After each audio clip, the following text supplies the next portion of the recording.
The energy inside the Drew Barrymore show studio was unusually vibrant that morning.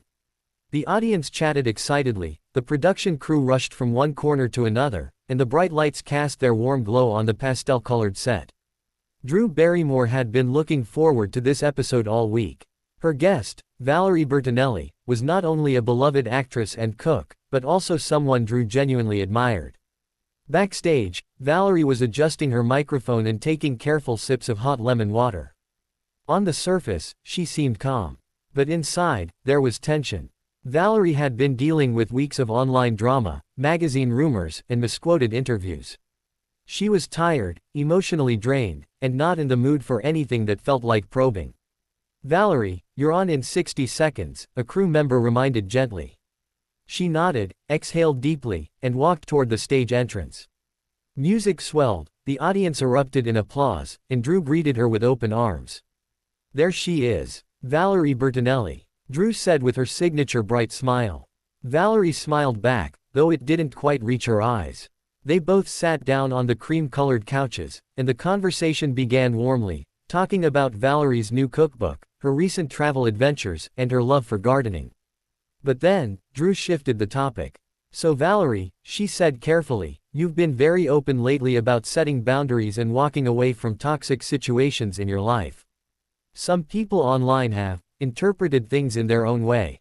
How are you feeling about all of that?" Valerie stiffened. It wasn't that Drew's question was wrong, Valerie expected tough questions. But today wasn't the day. Not after waking up at 4 a.m. to a headline that twisted her words into something she never said. "I'm feeling," Valerie paused, choosing her words with difficulty, "a little misunderstood lately." Drew nodded sympathetically. "I get that. Misinterpretation is part of the public world. But your ex." Valerie held up a hand. "Drew, I really don't want to talk about that today." The audience grew silent. Drew blinked, trying to recover. Of course. I just thought. It's just that every time I try to talk about my work, my journey, people drag me back into a chapter I've already closed," Valerie said, her voice low but firm. For a moment, no one moved. Then Drew, perhaps trying too hard to keep the conversation alive, made a mistake. "I hear you," she said, "but people are curious, Valerie. They love you. They want to understand you. It's part of why we invited you today. To clear things up." Valerie's jaw tightened. Clear things up, or stir things up. There was a growing edge in her tone. Drew's smile faltered. The production team exchanged worried glances. "I'm not here to stir anything," Drew said softly. "I'm here to give you a safe space. A safe space doesn't start with pushing me towards something I said I don't want to talk about." A murmur passed through the audience. Drew's face flushed. "I didn't mean it that way." Valerie sat back, crossing her arms. "Well, that's how it felt." The tension was visible now. The temperature of the room seemed to drop as both women tried to keep their composure. Drew opened her mouth again, but Valerie abruptly shook her head. "You know what?" she said, standing up. "I'm exhausted. I came here to talk about my work, not to be cornered." Drew's eyes widened. "Valerie, wait." But Valerie was already unhooking her microphone. The audience gasped as she placed it firmly on the table. "I'm sorry," she said curtly. "I can't do this today." She turned and walked off the set, her heels clicking sharply against the studio floor. A stunned silence filled the room, broken only by Drew's shaky exhale. We're going to take a quick break," Drew managed to say as cameras cut and producers scrambled. Backstage, Valerie pushed through the curtains, tears burning behind her eyes. She wasn't angry at Drew, not really. She was angry at everything else. The relentless attention, the constant speculation, the feeling that her narrative was slipping out of her hands. "What happened?" a stunned producer asked. Valerie shook her head. "I just need a moment. I shouldn't have come." Meanwhile, on set, Drew sat alone, staring at the empty couch across from her. She blinked hard, trying to recompose herself. She had never wanted to hurt Valerie. She had only wanted to understand her better. But somewhere between curiosity and compassion, the line had blurred. The audience whispered among themselves, unsure what they had just witnessed. The clash had happened, and the world was about to talk about it. The moment Valerie disappeared backstage, the entire studio shifted into crisis mode. Producers hurriedly exchanged instructions through headsets, assistants ushered the audience to remain seated, and Drew Barrymore sat frozen on the couch, trying to steady her breathing. She wasn't angry, she was heartbroken. Drew had always prided herself on creating a safe, healing environment on her show. She believed in softness, empathy, and warmth. So for a guest to walk off, especially someone she genuinely admired, felt like a personal failure. Backstage, Valerie leaned against the wall, her trembling hands gripping a water bottle. She felt dizzy, overwhelmed, and suddenly very exposed. Her manager approached with careful steps. "Valerie, are you okay?" She shook her head. "No, I'm not okay. I'm tired of being treated like a headline instead of a human being." Her manager nodded gently. "Do you want to leave? I can arrange a car to take you back to the hotel." Valerie closed her eyes. She knew walking out live on television would explode across social media within minutes. The headlines were already writing themselves in her imagination. Valerie Bertinelli snaps on air. Actress storms off Drew Barrymore's show. Heated fight between Valerie and Drew. She swallowed hard. "I shouldn't have raised my voice." "You didn't. You set a boundary." "That's not wrong," her manager said softly. But Valerie wasn't convinced. The pressure of years in the public eye weighed on her like a stone on her chest. She hated confrontation, hated drama, hated being misunderstood.